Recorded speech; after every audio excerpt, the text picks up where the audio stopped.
What's up, guys? Welcome back to my channel where we're going over Turo and how to make your fleet run as smoothly as possible. If you guys are new, welcome. I'm Steve and let's just get right into it. So today I'm going to give you the 4 main things to think about when you're getting into Turo, when you're getting into the game. So you're trying to figure out, all right, is this something I want to do? Is it something that's going to make me money? And how do I go about it? So when you start thinking about this, first thing I want you to get into is your location. Location, location, location. That's everything.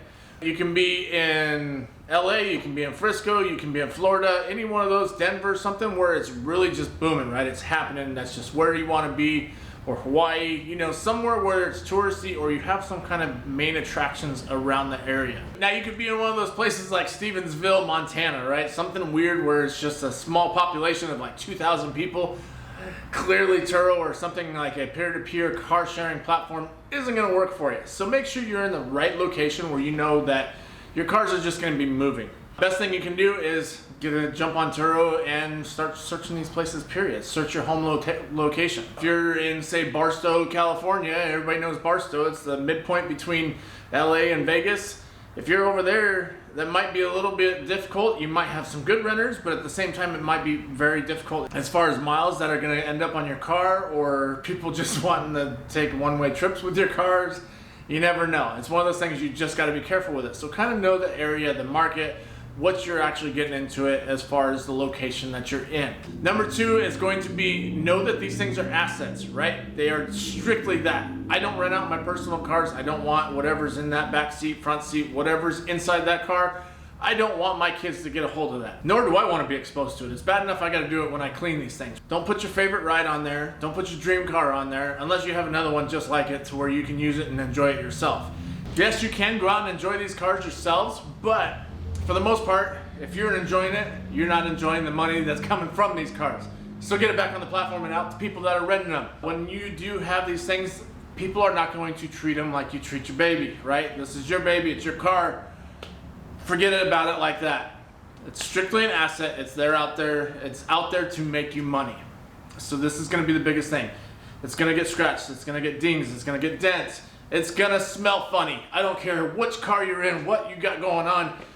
All my rental cars have a funny smell to them. I don't know if mine are the only ones, but I know that just about every single car has it, and it's weird. It's got this weird stench.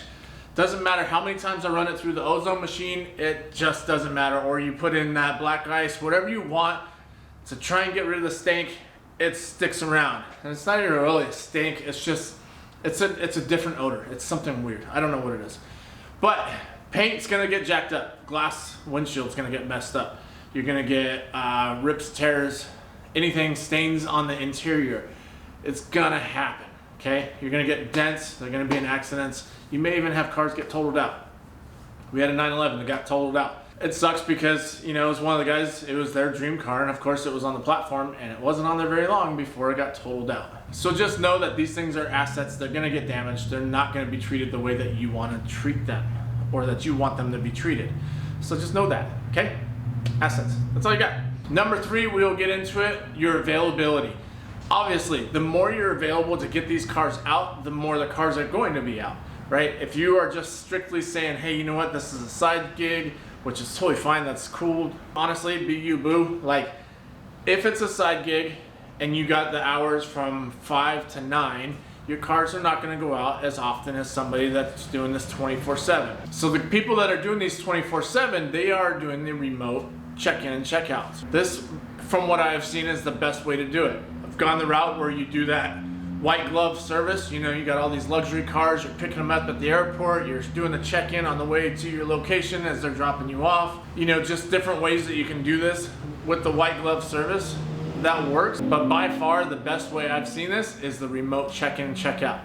You do everything you need to. You can use things like car sync, have everything go through the platform on the app, and that way they can upload their photos, you upload your photos, and half hour before the car's supposed to go out, you can give them a code to your car, or if you're fancy and, you know, got more money than I do, then you can have one of them fancy things on your phone where you just say, hey, car's unlocked. The thing that I've seen really is if you have a lockbox, something like this, right? It's cool.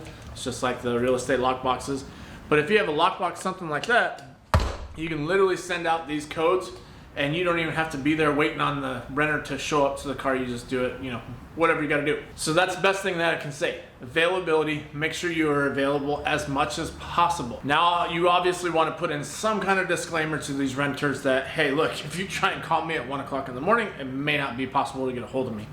I'm not trying to be up 24/7 like that. With the remote check-in, check-out, it makes it so much easier to be more available throughout the day. Okay, so now we are getting to the number 4, and this is probably one of the biggest things that I can think of is when you find a car that works, right? You find in a car and man, this Macan is just doing great, this 911 is doing great, this Mercedes C300 is doing great, or this Hyundai Accent is doing amazing. Be careful on loading up on the same cars, same makes, models, years, all that. So case in point, in the previous fleet, we had about five or six Mercedes C300s, right? These were all within the same year range, different colors, different options, all this, but for the most part, it was all the same years, same cars, and wouldn't you know it, a couple months after we get into owning these cars, a stupid little seatbelt latch comes up as a recall. It knocked out our fleet of Mercedes.